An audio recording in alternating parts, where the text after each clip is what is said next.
بسم الله، السلام عليكم. النهارده ان شاء الله هنقدم اسهل وابسط طريقه لعمل مكرونه بشاميل. لاي حد ما جربش قبل كده يعمل صينيه مكرونه بشاميل.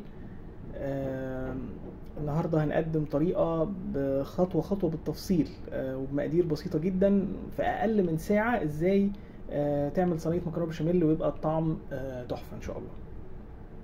نشوف الخطوات مع بعض. اول حاجه المقادير: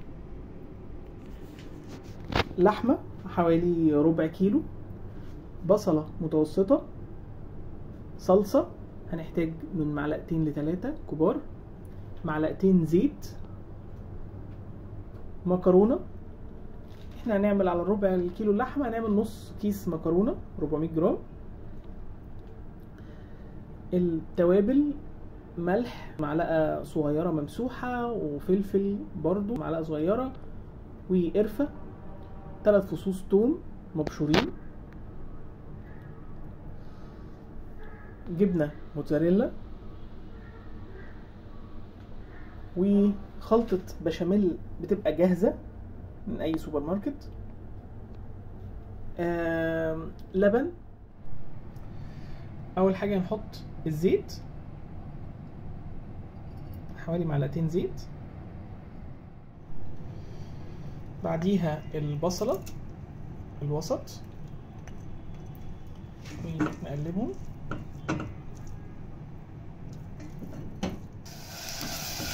احنا قلبنا البصلة لحد ما دبلت. بعد كده نحط اللحمة،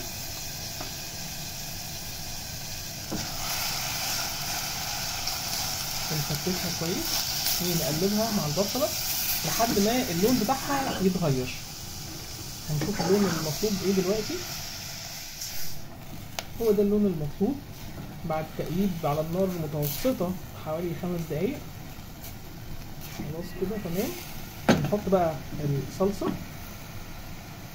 معلقتين صلصة،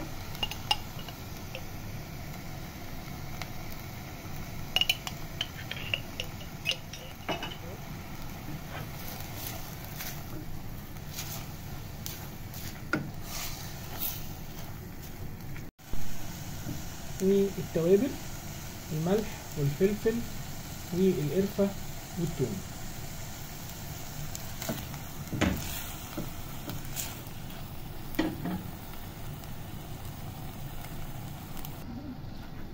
احنا كده قلبناها كويس قوي، لون الصلصة بان فيها. بعد كده هنضيف المية، دي اخر خطوة عندنا في تعصيج اللحم،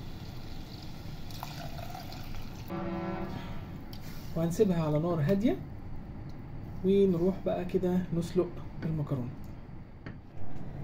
الخطوة التانية هنسلق المكرونة، نحط المية اللي كانت بتغلي في الكاتل ونسيبها على النار شوية لحد ما تغلي على النار. اهي المية غليت، هنحط عليها المكرونة وهنسيبها 7-8 دقايق لحد ما تتسلق.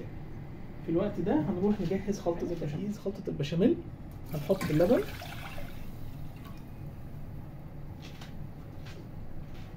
وبعد كده هنحط خلطة البشاميل الجاهزة، واهم حاجة التقليب كويس جدا باستمرار. بعد تقليب حوالي 10 دقايق وصلنا للسمك اللي احنا عايزينه اللي هو دوت. وانت هتحس بيها وانت بتقلب، هتحس بالتقل اللي حصل في الخلطة بتاعتنا. يبقى الخلطة دي احتاجت لتر لبن وكيس جاهز من خلطة البشاميل. احنا رحنا للحمة تاني نبص عليها، احنا منتظرينها تشرب اغلب الصلصة بتاعتنا. وطبعا التوابل على حسب الرغبة، يعني انت ممكن بتدوق كده بتشوف لو محتاج تزود ملح طبعا على حسب رغبتك، لكن ان انت تبتدي بملح اقل وتزود ده هيبقى افضل. لو برضو تحب ان انت تزود نص مكعب مرقة بيدي طعم برضو جميل جدا. نكمل تقليب كده. بعد ما كله جهز معانا، اللحمه اتعصجت، البشاميل الخلطه بتاعته جهزت، المكرونه اتسلقت وتصفت، هنبتدي نحط بقى الرقات بتاعتنا في الصينيه قبل ما نحط صينيه في الفرن. احنا الطبقات بتاعتنا اول حاجه بس نفرش بزيت فرشه صغيره خالص عشان بس تبقى سهله في التقطيع. بعد كده رق بشاميل صغير خالص في الاول، وبعد كده بنحط مكرونه، بنحط نص الكميه بتاعتنا من المكرونه. بعد كده بنحط بشاميل حوالي ربع الكميه، لان التلات ارباع هيبقى على الوش، احنا عايزين الكميه الاكبر على الوش. الرقه اللي بعد كده لحمه مفرومه، كل اللحمه اللي عندنا اللي احنا مجهزينها. الرقه اللي بعد كده المكرونه النص اللي فاضل. بعد كده البشاميل حوالي احنا سايبين حوالي 3/4. نبتدي نجهز. اول حاجه هنحط بس رشه زيت نفرش بيها الصينيه.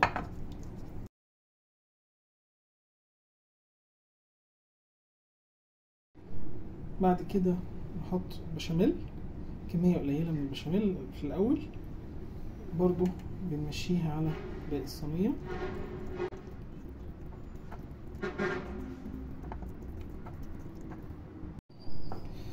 بعد كده هنحط نص المكرونه،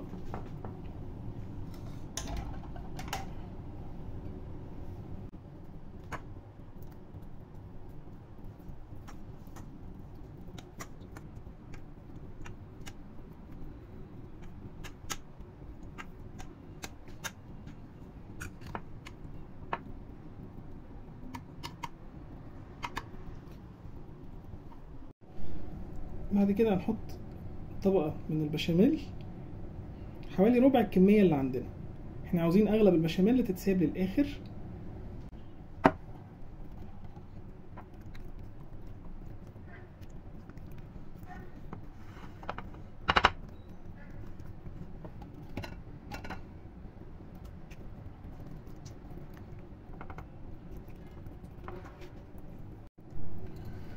بعد كده هنحط اللحمة كل الكمية بتاعتنا.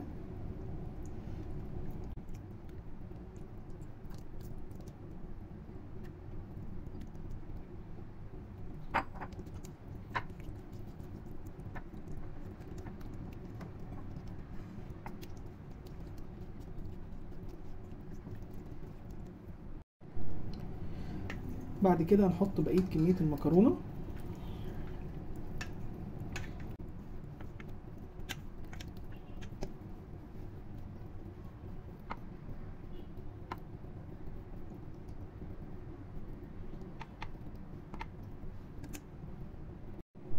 اخر طبقة معانا دلوقتي طبقة البشاميل، بنحط باقي كمية البشاميل اللي موجودة عندنا بنحطها على الوش.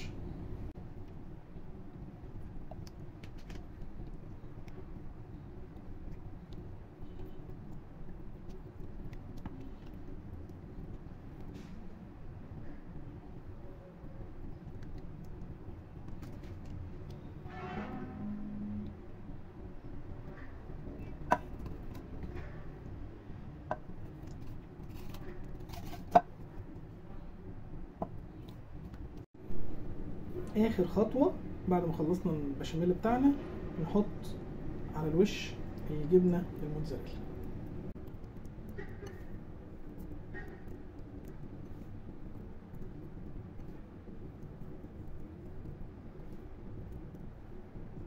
كده احنا حطينا الموتزاريلا حوالي نص كيس من الاكياس اللي هي 300 جرام.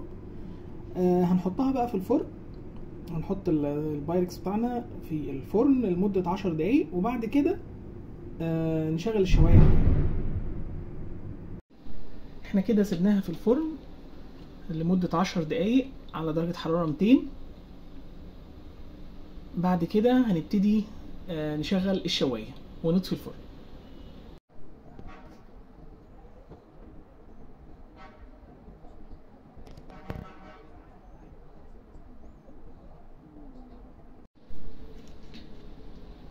سيبناها حوالي 10 دقايق تاني على الشواية، وده الشكل بتاعها استوت خلاص. وادي صينية المكرونة بالبشاميل بعد ما خرجناها من الفرن. احنا قعدناها حوالي 10 دقايق في الفرن وبعد كده 10 دقايق في الشوايه، وكل شويه بنبص عليها كده بنشوف الاخبار بتاعتنا ايه. هي كده استوت، بقت تمام.